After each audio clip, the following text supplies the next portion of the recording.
सुप्रभात मेरे प्यारे बच्चों। मैं डॉक्टर दीपा द्विवेदी, प्रवक्ता हिंदी, केश कुमारी राजकीय बालिका इंटर कॉलेज सुल्तानपुर से आप सबका अपने इस वीडियो क्लास में स्वागत करती हूँ।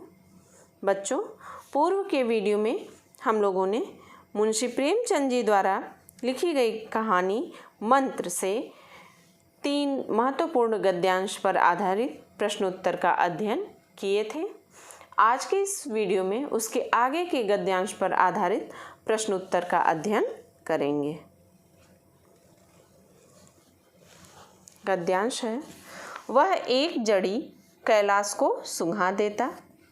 इस तरह न जाने कितने घड़े कैलाश के सिर पर डाले गए और न जाने कितनी बार भगत ने मंत्र फूका। आखिर जब उषा ने अपनी लाल लाल आँखें खोली तो कैलाश की भी लाल लाल आँखें खुल गईं। एक क्षण में उसने अंगड़ाई ली और पानी पीने को मांगा। डॉक्टर चड्ढा ने दौड़कर नारायणी को गले लगा लिया। नारायणी दौड़कर भगत के पैरों पर गिर पड़ी और मृणालिनी कैलाश के सामने आँखों में आंसू भरे पूछने लगी, अब कैसी तबीयत है। इसका पहला प्रश्न है बच्चों, उपर्युक्त गद्यांश का संदर्भ लिखिए।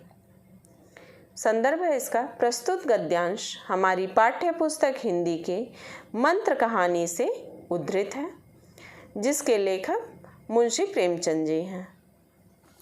दूसरा प्रश्न है बच्चों, रेखांकित अंशों की व्याख्या कीजिए। स्क्रीन पर आपको दिख रहा होगा रेखांकित अंश, उसकी व्याख्या है, रेखांकित अंश में कहानीकार उस समय का वर्णन करते हुए कहते हैं जब भगत के मंत्र एवं जड़ी का प्रभाव डॉक्टर चड्ढा के बेटे कैलाश पर पड़ने लगा था। सुबह के सूर्योदय के समय जब पृथ्वी पर लाल लाल प्रकाश फैल रहा था, उसी समय कैलाश की भी लाल लाल आँखें खुल गईं, अर्थात उसमें पुनः जीवन का संचार हो गया और आँखें खोलने के साथ ही उसने एक अंगड़ाई ली और पीने के लिए पानी मांगा। अपने बेटे के इस पुनर्जीवन को देखकर डॉक्टर चड्ढा ने हर्षातिरेक में भरकर अपनी पत्नी नारायणी को गले से लगा लिया। तीसरा प्रश्न है बच्चों, आंखें खुलते ही अंगड़ाई लेते हुए कैलाश ने क्या मांगा। उत्तर है इसका, आंखें खुलते ही अंगड़ाई लेते हुए कैलाश ने पानी मांगा। अगला गद्यांश देखेंगे।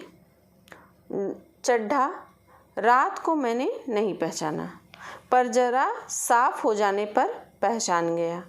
एक बार यह एक मरीज को लेकर आया था। मुझे अब याद आता है कि मैं खेलने जा रहा था और मरीज को देखने से इनकार कर दिया था। आज उस दिन की बात याद करके मुझे जितनी ग्लानि हो रही है उसे प्रकट नहीं कर सकता। मैं उसे खोज निकालूंगा और पैरों पर गिरकर अपना अपराध क्षमा कराऊंगा।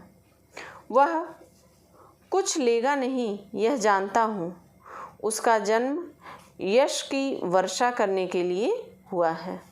उसकी सज्जनता ने मुझे ऐसा आदर्श दिखा दिया है जो अब से जीवन पर्यंत मेरे सामने रहेगा। इसमें पहला प्रश्न है बच्चों, उपर्युक्त गद्यांश का संदर्भ लिखिए। इसके पूर्व के गद्यांश में मैंने आपको संदर्भ बताया है, वही इसमें भी रहेगा। दूसरा है, रेखांकित अंशों की व्याख्या कीजिए।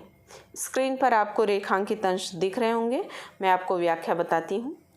रेखांकित अंश के माध्यम से कहानीकार ने डॉक्टर चड्ढा के व्यक्तित्व में हुए परिवर्तन को अभिव्यक्त करते हुए कहते हैं कि डॉक्टर चड्ढा अपनी पत्नी नारायणी से अपनी ग्लानि एवं संकल्प को स्पष्ट करते हुए कहते हैं कि मैं उस व्यक्ति को निश्चित रूप से खोज निकालूंगा और उसके पैरों पर गिरकर अपने अपराधों के लिए क्षमा मांगूंगा।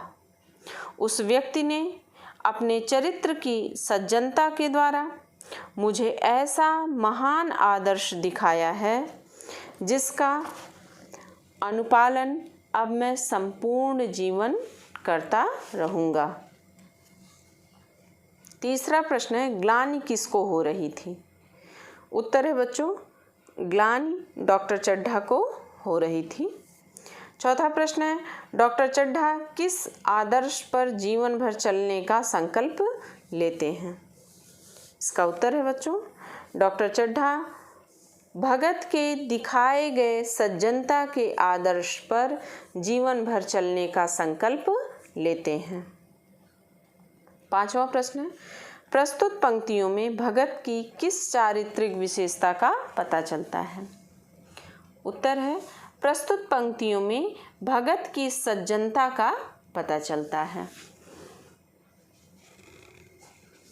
बच्चों, आज के इस वीडियो में हम लोगों ने मंत्र कहानी से 2 महत्वपूर्ण गद्यांश पर आधारित प्रश्नोत्तर का अध्ययन किए हैं।